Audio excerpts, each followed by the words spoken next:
In this video, we're going to have a look at the pattern mode in the Volca FM. So you may have noticed we've also got a new addition to this video, which is the Strymon digital delay. That's really good fun putting the Volca FM through effects pedals. And this 80s style kind of digital delay with the DX7 style sounds from the Volca FM is just a match made in heaven. Sounds amazing. Okay, so the patterns.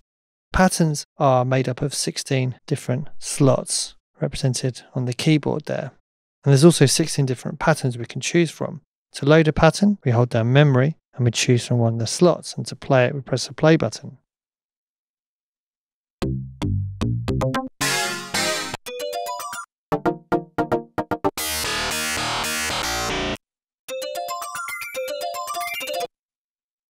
Now, in order to record our own patterns, we have to first of all clear a slot, otherwise it will merge when we record it and it can get confusing. We've got this clear button here on keyboard slot number 16. So if I load a pattern, and then I hold down function and press clear, it will then clear that slot. It's now empty. Now if I press record, I can either trigger on the built-in keyboard or the MIDI keyboard, and as soon as I start hitting a note, it will start recording that sequence.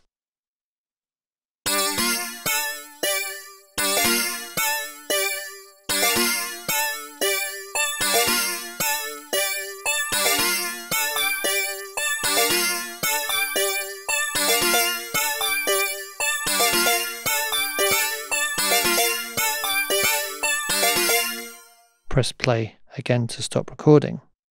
Okay, so at the moment this pattern is just kind of being stored in the RAM essentially. It's not actually been saved to the synth itself. And if we were to change slots now, we would actually lose this.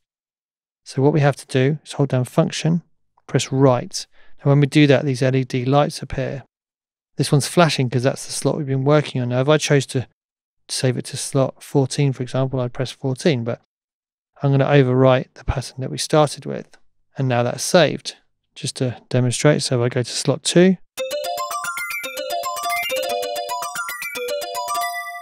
slot 1, there's my sequence. Okay, so I'm going to have a play with some of the parameters on this pattern, also with the Strymon at the same time, and see if we can get something fun going.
So hopefully you can see that using the Volca FM with this guitar pedal or just effects processors in general can really be good fun and allow you to come up with some interesting and original kind of sounds. Okay, so now I want to have a look at active step and warp active step.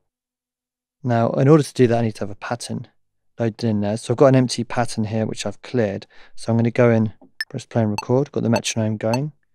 And now actually from Logic, I'm going to play back a MIDI pattern I've put in.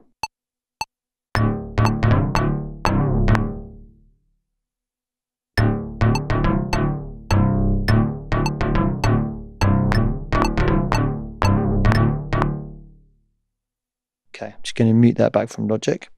Also going to switch off the metronome so we don't have two metronomes playing. Okay, cool. So first of all, I'm going to do active steps. So I'll hold down function and play together, and our 16 steps are illuminated. Now we can use active step to switch off certain steps in our sequence.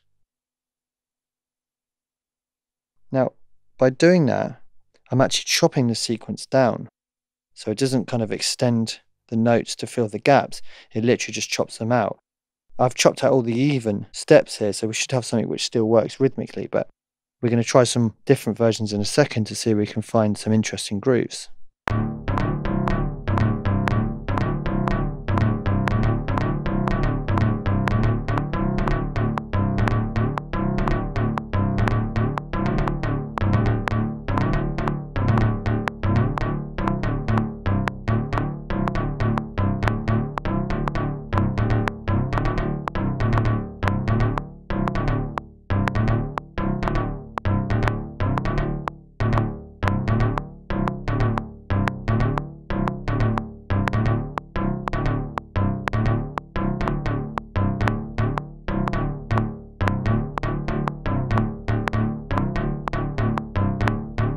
So we end up having some kind of just alternative, like polyrhythmic kind of grooves going like that. Sometimes it just ends up not being usable at all, but with a bit of experimentation, you might find something which kind of is very interesting and changes a lot between each repetition of the pattern.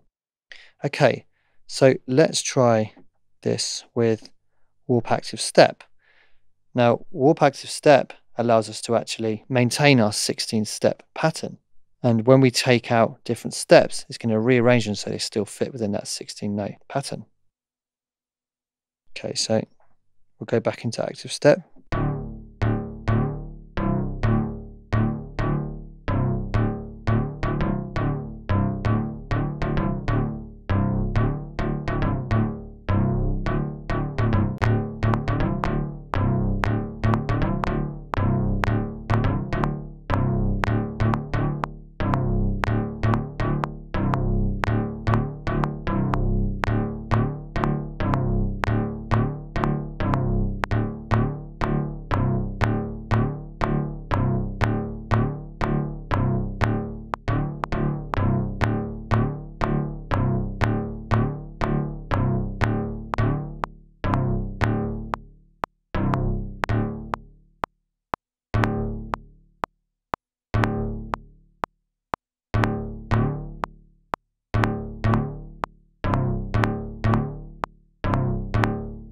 So in that way, we still maintain that 16-step pattern.